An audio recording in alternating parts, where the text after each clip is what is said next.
उत्तर प्रदेश में ऐसे हजारों की संख्या में अभ्यर्थी हैं जिन्होंने यूपी टेट और सी टेट में आवेदन करते समय वह अपियरिंग में फॉर्म अप्लाई किए थे, क्योंकि अभी उनके अंतिम वर्ष, अंतिम सेमेस्टर या फिर बैक पेपर के रिजल्ट की घोषणा नहीं होने की वजह से वो बाध्य थे अपियरिंग में अप्लाई करने के लिए। लेकिन हजारों की संख्या में प्रशिक्षुओं के रिजल्ट का स्टेटस चेंज हो चुका है, क्योंकि बैक पेपर के रिजल्ट की घोषणा भी हाल ही में उत्तर प्रदेश में की गई है। अन्य राज्यों में भी कई यूनिवर्सिटीज़ के द्वारा बीएड के रिजल्ट की घोषणा की गई है और डीएलएड के रिजल्ट की घोषणा की गई है। तो अब उनका जो मिनिमम एलिजिबिलिटी का स्टेटस था पास और अपियरिंग में, वो चेंज हो चुका है। तो इस कंडीशन में जो उन्होंने आवेदन किया, क्या वो गलत हो गया है? और इन केस अगर वो अभ्यर्थी परीक्षा में सफल हो जाते हैं तो क्या उनका ये सर्टिफिकेट मान्य होगा या फिर एनसीटी की गाइडलाइन के अनुसार अमान्य घोषित कर दिया जाएगा? और क्या इसके आधार पर वो शिक्षक भर्ती परीक्षा में सम्मिलित हो पाएंगे? ऐसे तमाम प्रश्नों का जवाब इस वीडियो में हम लोग ढूंढने की कोशिश करेंगे, तो अंत तक जरूर जुड़े रहिएगा इस वीडियो के साथ, बिना किसी पार्ट को स्किप किए हुए। नमस्कार दोस्तों, मेरा नाम है नीरज और आप देख रहे हैं व्यू बिट यूट्यूब चैनल। अगर आप इस चैनल पर पहली बार विजिट कर रहे हैं तो इसको सब्सक्राइब करते हुए बेल आइकन को प्रेस करना ना भूलें। सबसे पहले बात करेंगे डीएलएड के संदर्भ में। उत्तर प्रदेश में अभी हाल ही में DElEd 2018 batch, 17 batch, 15 batch, 13 batch के प्रथम और तृतीय सेमेस्टर के रिजल्ट की घोषणा पीएनपी के द्वारा की गई है। क्योंकि अभी बैक पेपर के रिजल्ट की घोषणा अभी होने की वजह से ये सभी हजारों की संख्या में अभ्यर्थी यूपी टेट और सी टेट में अपियरिंग में ही अप्लाई किए होंगे, क्योंकि जब तक आपके पास अंतिम रूप से रिजल्ट घोषित नहीं हो जाता तो आप अपियरिंग में ही अप्लाई करने के लिए बाध्य होते हैं। क्योंकि जैसे ही आप पास सेलेक्ट करेंगे तो आपसे मार्क्स के डिटेल पूछे जाएंगे और मार्क्स मिसमैच होने की कंडीशन में फ्यूचर में आपको दिक्कतें आ सकती हैं। इस वजह से ये सभी प्रशिक्षु अपियरिंग में फॉर्म अप्लाई किए होंगे। चूँकि अब बैक पेपर के रिजल्ट की घोषणा हो चुकी है और काफ़ी ज़्यादा संख्या में अभ्यर्थी पास भी हो चुके हैं, तो उनका जो स्टेटस था अपियरिंग से अब पास हो चुका है। तो क्या इनका मान्य होगा? बिल्कुल मान्य होगा। आपको घबराने की बिल्कुल भी आवश्यकता नहीं है। ना तो आपका फॉर्म गलत हुआ है और ना ही आपका फॉर्म रिजेक्ट होगा, और आप परीक्षा भी देंगे, पास भी होंगे और आपका ये मान्य भी होगा। और इसके आधार पर आप शिक्षक भर्ती परीक्षा में सम्मिलित भी हो सकते हैं। इसको ध्यान से समझिए।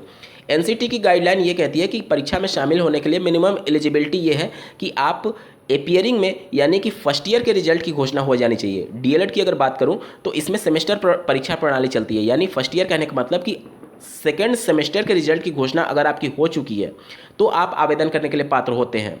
और ये सभी प्रशिक्षु 18 बैच, 17 बैच, 13 बैच, 15 बैच, इन सबका सेकेंड सेमेस्टर के रिजल्ट की घोषणा हो चुकी है।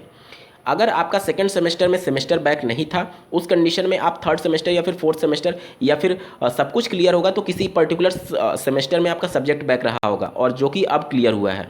तो देखिए, इसको आसान भाषा में समझिए। मान लीजिए कि कोई अभ्यर्थी फ्रेश पास था और उन्होंने अपियरिंग में अप्लाई किया, तो आज नहीं तो कल, नहीं तो 2 साल बाद, 1 साल बाद उनका स्टेटस पास होगा ही होगा।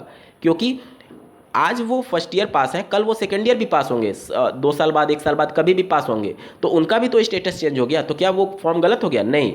एनसीटी ये कहती है कि आवेदन करते समय आपकी वर्तमान स्थिति के अनुसार आप फर्स्ट ईयर पास होने चाहिए और सेकेंड ईयर में काउंट होने चाहिए, तो आप पूरी तरीके से एलिजिबल होते हैं फॉर्म भरने के संदर्भ में। हाँ, बैक पेपर वालों के लिए ये जरूर था कि आपका आवेदन अपियरिंग में तो कर पाएंगे, लेकिन आप उस सर्टिफिकेट को तब यूज कर पाते जब आप अपना बैक पेपर क्लियर कर चुके होते हैं। मतलब मान लीजिए कि अभी आपके बैक पेपर के रिजल्ट की घोषणा नहीं होती और कोई शिक्षक भर्ती आ जाती, तो आप उसमें आवेदन नहीं कर पाते। क्यों?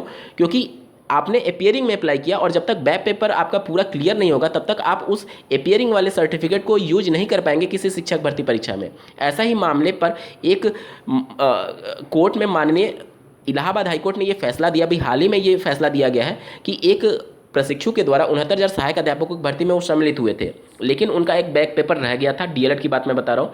लेकिन माननीय कोर्ट ने उनके एलिजिबिलिटी को निरस्त कर दिया, ये कहते हुए कि आवेदन की अंतिम तिथि से पहले आपके पास सभी मिनिमम एजुकेशनल क्वालिफिकेशन होना चाहिए। क्योंकि उनका बैक पेपर रह गया था और अब वो जाकर के पास हुए, तो उन्होंने चैलेंज किया था कि उनको भी नियुक्ति पत्र दिया जाए। लेकिन नियम यही कहता है कि आवेदन की अंतिम तिथि से पहले आपके पास सभी मिनिमम एजुकेशनल क्वालिफिकेशन होना चाहिए, और शिक्षक भर्ती में शामिल होने के लिए ये मिनिमम एलिजिबिलिटी है कि आपका प्रशिक्षण पूरी तरीके से समाप्त होना चाहिए, कोई बैक पेपर नहीं होना चाहिए, और सीटेट या फिर यूपी टेट आप क्वालिफाई होने चाहिए। तो चूंकि वो मिनिमम एजुकेशनल क्वालिफिकेशन फुलफिल नहीं कर रही थी, क्योंकि उनका बैक पेपर रह गया था।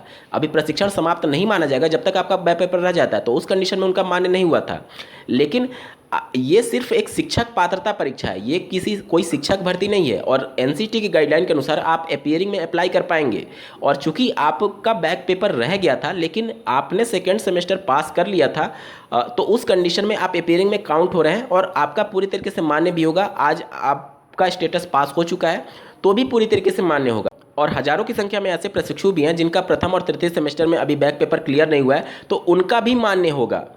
कहने का मतलब मान्य तो होगा, लेकिन आप इस सर्टिफिकेट का यूज नहीं कर पाएंगे जब तक आप अपना बैक पेपर क्लियर नहीं कर लेते हैं। मान लीजिए अगर आप यूपी टेट और सीटेट क्वालिफाई कर लेते हैं तो अब तो वैलिडिटी लाइफ टाइम हो चुकी है, तो जब आप अपना बैक पेपर क्लियर कर लेंगे तो इसी सर्टिफिकेट के आधार पर किसी भी राज्य की शिक्षक भर्ती परीक्षा में आप सम्मिलित हो सकते हैं। लेकिन यहाँ पर मैं विशेष तौर पर टिप्पणी जरूर करना चाहूँगा कि अगर आपका सेकेंड सेमेस्टर में सेमेस्टर बैक था तो आप अपीयरिंग में भी अप्लाई नहीं कर पाएंगे, क्योंकि सेकंड सेमेस्टर में सेमेस्टर बैक होने की वजह से अभी आप सेकंड सेमेस्टर के पूरे सब्जेक्ट को क्लियर करना पड़ेगा।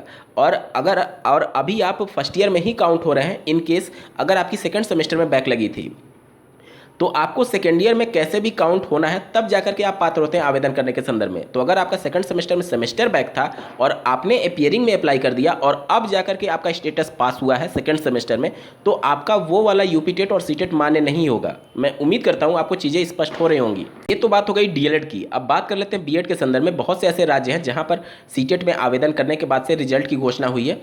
तो देखिए बीएड के लिए भी वही कंडीशन है कि आवेदन करते समय आपके पास मिनिमम एलिजिबिलिटी होनी चाहिए। मतलब बीएड में वार्षिक परीक्षा प्रणाली चलती है या फिर कहीं सेमेस्टर परीक्षा प्रणाली भी चलती होगी, तो आपको फर्स्ट ईयर पास होना चाहिए। फर्स्ट ईयर कहने का मतलब जहां पर वार्षिक परीक्षा प्रणाली और जहां पर सेमेस्टर परीक्षा प्रणाली है वहां पर सेकंड सेमेस्टर आपका पास होना चाहिए, तो आप आवेदन करने के लिए पात्र होते हैं। और अब आपके सेकेंड ईयर के रिजल्ट की घोषणा हुई है तो भी आपका सेम कंडीशन है, आपका पूरी तरीके से मान्य होगा। आपको घबराने की आवश्यकता नहीं है, क्योंकि जो अभ्यर्थी अपीयरिंग में अप्लाई करते हैं आज नहीं तो कल, 2 साल बाद, 1 साल बाद उनके रिजल्ट की घोषणा होगी ही होगी, उनका स्टेटस चेंज होगा ही होगा।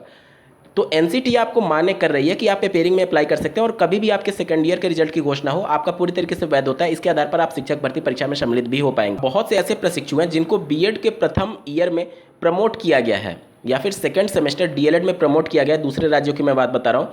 तो ये सभी अभ्यर्थी आवेदन करने के लिए पात्र हैं या नहीं? देखिए, आवेदन की अंतिम तिथि से पहले आपके यूनिवर्सिटी के द्वारा, आपके बोर्ड के द्वारा या फिर आपके इंस्टीट्यूशंस के द्वारा अगर ऑफिशियल नोटिफिकेशन जारी किया गया है आपको प्रमोट करने के संदर्भ में, भले ही आपके रिजल्ट की घोषणा नहीं हुई है, लेकिन नोटिस भी जारी हो गया है कि आप सभी पार्ट्स होंगे, क्योंकि जो प्रमोट हो रहा था वो सेकेंड ईयर के आधार पर हो रहा था। तो चूंकि अभी सेकेंड ईयर के रिजल्ट की घोषणा हुई नहीं होगी, मतलब इन केस अगर किसी का नहीं हुआ होगा उस कंडीशन में बता रहा हूँ, तो आपका फर्स्ट ईयर का रिजल्ट तब तक नहीं आएगा जब तक आपके सेकंड ईयर के रिजल्ट की घोषणा नहीं होगी, क्योंकि उसी के आधार पर आपको फर्स्ट ईयर में भी नंबर दिए जाएंगे।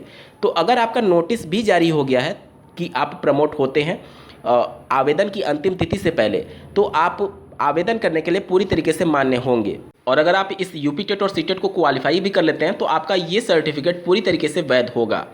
लेकिन मैं फिर से बार बार बता दूं कि इस सर्टिफिकेट का यूज आप तभी कर पाएंगे शिक्षक भर्ती परीक्षा में जब आपके सब कुछ प्रशिक्षण का रिजल्ट घोषित हो चुका होगा, कोई बैक पेपर नहीं होगा, आपका पूरा प्रशिक्षण भी समाप्त हो चुका होगा, तभी आप इस सर्टिफिकेट का यूज कर पाएंगे अगर आप अपीयरिंग में अप्लाई किए हैं या फिर बैक पेपर के कंडीशन में अप्लाई किए हैं। इस वीडियो को देखने के लिए आपका बहुत बहुत धन्यवाद। भगवान करे आपका दिन शुभ हो।